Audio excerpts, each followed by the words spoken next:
मैं संजय सर एक बार फिर से उपस्थित हूँ आपके सामने एरर करेक्शन का एक एग्जाम्पल लेकर।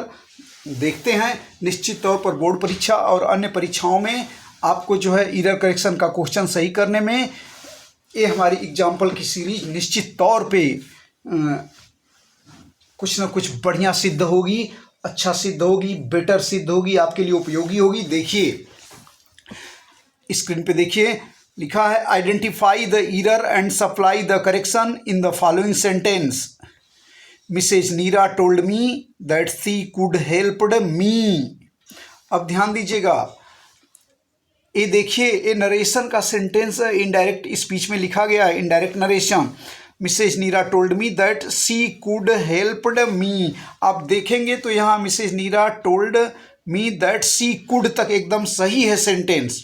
अब कुड के साथ क्या लगता है, MB1 लगता है। यहाँ पे क्या लिखा है, MB2 लिखा है, जबकि कुड के साथ MB1 क्यों लगेगा, मेन वर्ब का फर्स्ट फॉर्म क्यों लगेगा। ऐसा इसलिए है भैया लोग कि जो है कुड एक मॉडल ऑक्सिलरी वर्ब है, और मॉडल ऑक्सिलरी वर्ब होने के कारण इसके साथ MB1 का प्रयोग किया जाता है। तो गलती यहीं पे है, हेल्प्ड के स्थान पे हेल्प, यानी एरर में हेल्प्ड लिखिए और करेक्शन में हेल्प लिखिए। अब थोड़ा इससे संबंधित, कुड से संबंधित कुछ स्पेशल नोट हैं, उनको नोट कर लीजिए, देख लीजिए। कुड एक मॉडल ऑक्सिलरी वर्ब है और उसके साथ सदैव MB1 का प्रयोग किया जाता है, जैसा कि मैंने अभी अभी बताया था।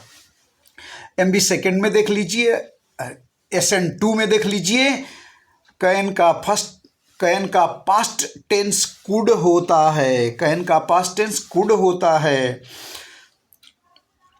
स्पेशल नोट 3 देख लीजिए, अतीत काल, कौन सा काल, अतीत काल, बिल्कुल अतीत काल अर्थात पास्ट टेंस में निहित क्षमता, निहित क्षमता क्या होती है, पास्ट एबिलिटी बताने के लिए कुड का प्रयोग किया जाता है। मैं आपको पूरा बता दे रहा हूँ कहाँ कहाँ कुड का प्रयोग किया जाता है। अब अतीत काल में निहित क्षमता यानी पास्ट एबिलिटी क्या होती है, समझिए एग्जाम्पल के माध्यम से।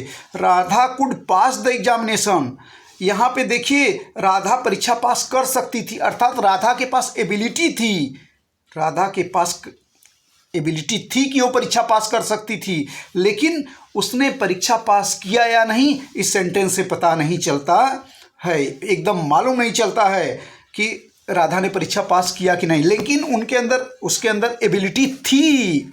Radha could pass the examination, वह परीक्षा पास कर सकती थी, लेकिन उसने पास किया या नहीं यह पता नहीं।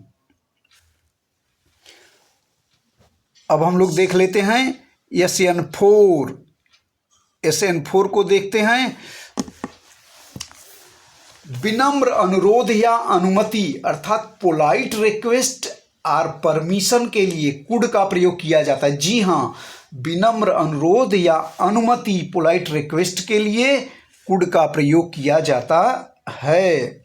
एग्जाम्पल के लिए देख लीजिए, कुड आई गो नाउ, विनम्र अनुरोध। इसी की व्याख्या देख लीजिए SN5 में, पोलाइट रिक्वेस्ट और परमिशन के लिए could is more formal than can and may, यानी कैन और मे की तुलना में अधिक फॉर्मल होता है कुड। SN6 देख लीजिए, अनरियल कंडीशन में, अनरियल कंडीशन क्या होती है अभी बताता हूं। अनरियल कंडीशन में संभाव्य क्षमता का बोध कराने के लिए कुड का प्रयोग किया जाता है।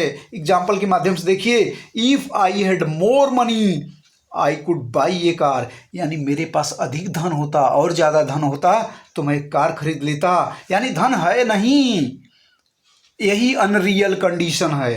होता तो खरीदता, है ही नहीं तो कहाँ से खरीदे, तो यही that is the unreal condition. Unreal condition में संभाव्य क्षमता का बोध कराने के लिए कुड का प्रयोग किया जाता है।